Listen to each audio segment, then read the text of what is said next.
Hello, welcome to Beaulieu and welcome to the 350 horsepower Sunbeam, otherwise known as Bluebird. It's been in our collections at the mid-50s and it's one of our most iconic and important cars here at Beaulieu.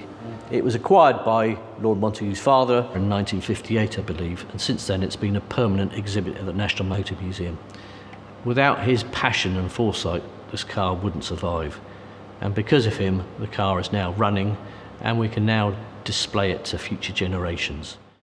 The Sunbeam was originally built as an experimental frame chassis where Sunbeam were producing aero engines of the period and they were testing their engines in this particular car. It campaigned in many levels at Brooklands and holds all sorts of records at Brooklands before Malcolm Campbell bought it and then renamed it Bluebird.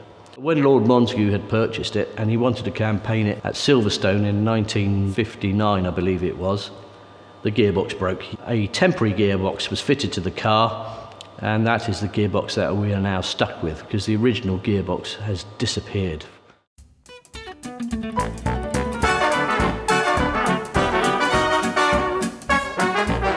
2015 was an important year for this car because it was the 90th anniversary of when this car achieved its land speed record of 150 miles an hour, driven by Sir Malcolm Campbell, or Captain Malcolm Campbell as he was then.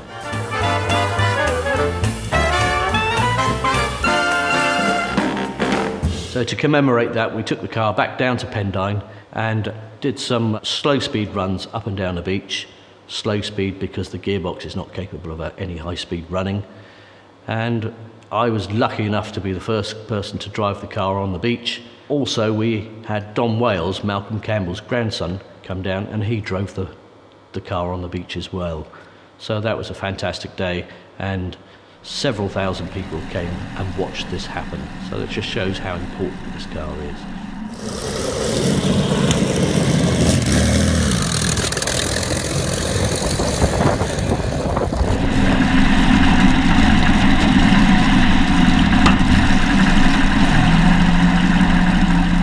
So it took us 2,000 man-hours to get the car to where it is now. Many of those man-hours were volunteers because we don't have a lot of funds to put into the car. So we've had to have a lot of help from a lot of people who have supplied not only time but parts and engineering skills to help us maintain and preserve this car. So that got us to the point in early 2014 where we were able to run this car properly, first time since 1962, where Lord Montagu drove it around Goodwood, and also Donald Campbell did 3 laps of Goodwood, but that was the last time it ran properly. So to continue running this car properly, we need to move the project forward. The reason we're trying to raise £30,000 for this gearbox is because it's a one-off project.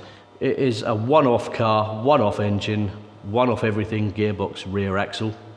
It's fitted with a temporary gearbox at the moment that's rated at 35 horsepower, but the engine's rated at 350 horsepower, so we know we're going to have problems there.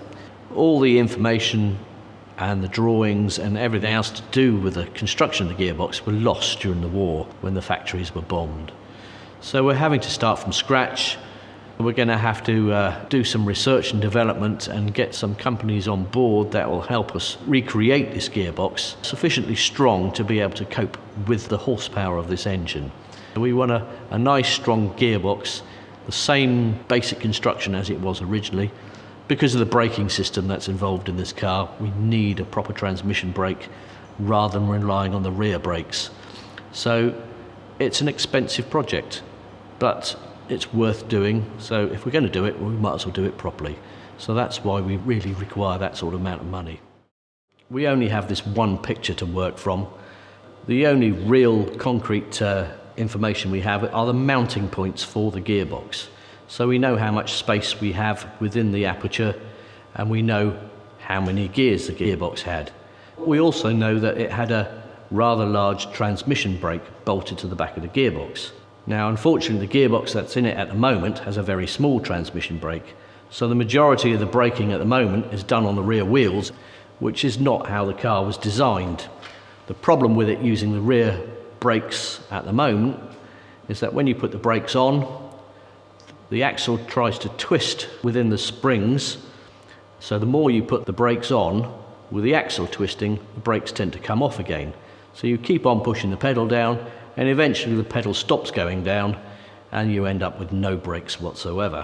One of the major things of replacing the gearbox is to put the braking system back to how it should be, so it makes it a much more drivable car, especially at places like the Goodwood Festival of Speed. When you're going downhill, the last thing you want to do is end up with no brakes. So that's what we're going to do, is recreate the gearbox, put the braking system back to how it should be, and it makes it a much safer car to drive, and we can then demonstrate it for everyone to see in the future safely. We launched the fundraising appeal this year at the Beaulieu 100 dinner.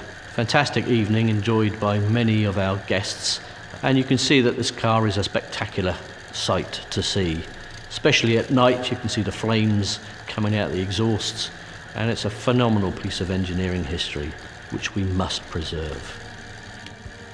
To rebuild this gearbox is going to be a challenge, but with your support and our knowledge, I'm sure we can achieve this.